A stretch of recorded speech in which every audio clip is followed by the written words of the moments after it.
Assalamualaikum warahmatullahi wabarakatuh.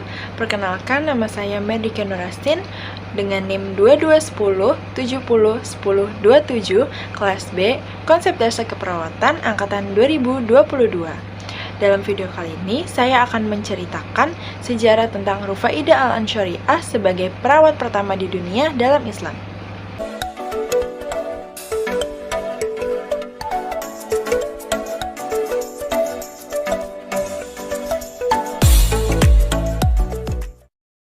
Ikhlas dan tanpa pamrih, itulah sosok Rufaidah Al-Ansyariah, perawat terkemuka di zaman Nabi Shallallahu Alaihi Wasallam.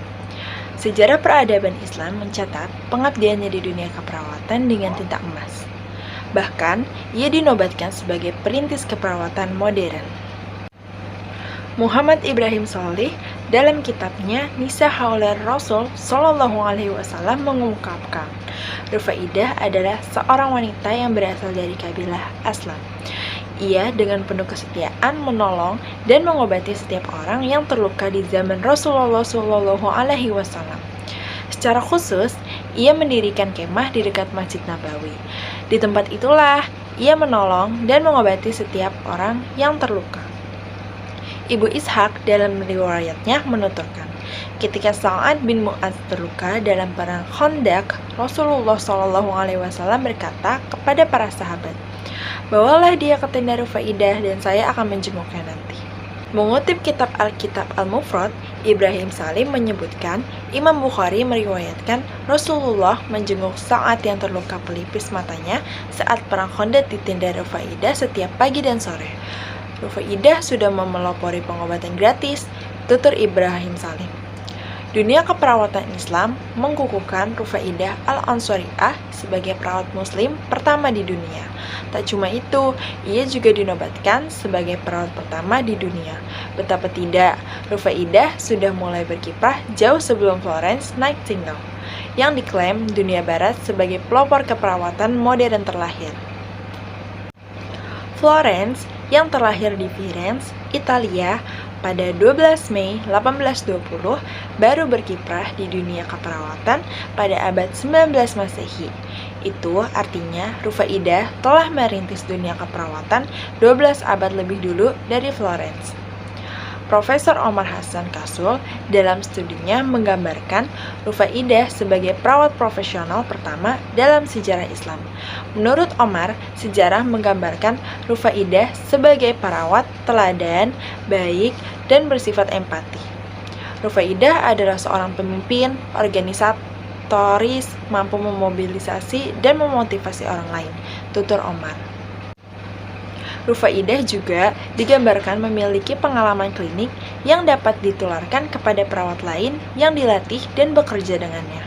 Dia tidak hanya melaksanakan peran perawat dalam aspek klinikal semata, namun juga melaksanakan peran komunitas dan memecahkan masalah sosial yang dapat mengakibatkan timbulnya berbagai macam penyakit. Menurut Omar, Rufaidah adalah perawat kesehatan umum dan pekerja sosial yang menjadi inspirasi bagi profesi perawat di dunia Islam. Sosok Rufaidah sangat dikenal para perawat di negara-negara Arab dan Timur Tengah. Bahkan, ia lebih masyhur dibandingkan Florence Nightingale. Siapakah sesungguhnya Rufaidah itu? Perawat perintis itu sejatinya bernama lengkap Rufaidah binti Sa'ad Al-Bani Islam Al-Kharraj. Rufaidah lahir di Yastrib yang kini kotanya sudah berubah menjadi kota Madinah pada 570 Masehi dan wafat pada 632 Masehi. Rufaidah hidup pada masa Rasulullah Shallallahu Alaihi Wasallam pada abad pertama Hijriah. Ia berasal dari kaum Ansor. Ilmu keperawatan yang dikuasainya dipelajari dari sang ayah yang dulunya berprofesi sebagai tabib atau dokter. Dengan penuh keyakinan dan ketekunan, Rufaidah membantu ayahnya. Ketika tak ada peperangan, Rufaidah membangun tenda di luar Masjid Nabawi untuk merawat setiap orang yang sakit. Namun, ketika umat muslim harus turun ke medan perang untuk membela agama Allah, seperti perang Badar, Uhud, Khandaq, dan Khaybar, dengan penuh keberanian, Rufaidah turun ke medan pertempuran. Ia berada di garis belakang untuk membantu tentara Islam yang terluka akibat perang. Rufaidah pun mendirikan rumah sakit lapangan sehingga Rasulullah Shallallahu Alaihi Wasallam memerintahkan korban yang terluka dirawat oleh Rufaidah. Selain itu, ia juga menyebarkan ilmu yang dimilikinya. Rufaidah melatih para muslimah yang berminat untuk menjadi perawat. Keberaniannya pun patut diacungi jempol. Ia rela mempertaruhkan nyawanya demi menolong pasukan tentara muslim yang terluka dalam peperangan. Secara khusus, kelompok perawat yang dilatih Rufaidah meminta izin kepada Rasulullah SAW untuk ikut di garis belakang pertempuran untuk merawat para mujahid yang terluka. Selain itu, sang perawat pun aktif dalam aktivitas sosial yang ada di komunitasnya. Dengan penuh rasa kasih sayang dan perhatian, ia memberi perhatian kepada setiap muslim, orang miskin, anak yatim, atau penderita cacat mental. Rufaidah tak hanya merawat anak yatim, namun juga memberi mereka bekal pendidikan, sejarah, melukis Rufaidah sebagai seorang muslimah yang memiliki keberanian yang luhur dan empati. Ia selalu memberi pelayanan yang prima bagi pasiennya tanpa memandang status sosial. Sejarah Islam juga mengklaim bahwa Rufaidah adalah pemimpin dan pencetus sekolah keperawatan pertama di dunia Islam loh. Sungguh begitu besar jasanya bagi perkembangan dunia keperawatan modern.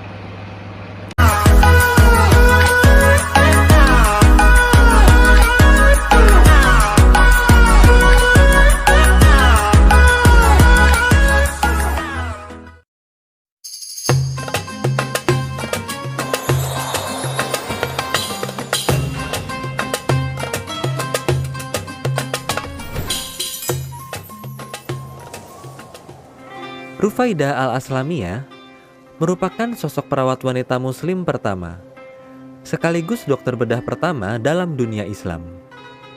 Wanita kaum Ansar itu diperkirakan lahir pada 570 Masehi dan tumbuh besar di Madinah, Arab Saudi. Ayahnya, Sa'ad Al-Aslami, adalah seorang dokter. Rufaidah yang pandai pun ikut tertarik mempelajari dunia kesehatan. Wanita tangguh itu turut serta dalam Perang Badar sebagai perawat, serta beberapa peperangan lainnya seperti Perang Uhud, Khandaq, dan Khoibar. Keikutsertaannya dalam perang ini setelah meminta izin terlebih dahulu kepada Nabi Muhammad SAW. Saat Nabi Muhammad SAW bersiap perang Khoibar, Rufaidah meminta izin apakah boleh ikut di garis belakang perang untuk mengobati para pejuang. Rufaidah juga mengajak, melatih, serta memimpin para wanita supaya sigap menolong prajurit yang terluka. Setelah diizinkan, Rufaidah segera bersiap.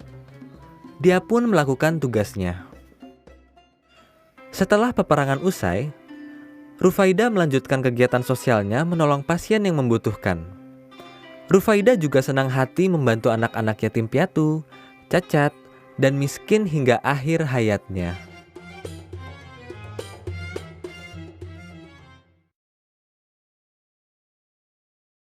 Ternyata menarik juga ya cerita sejarah dari Rufaidah. Sekian dari aku, kurang lebihnya mohon maaf. Wassalamualaikum warahmatullahi wabarakatuh.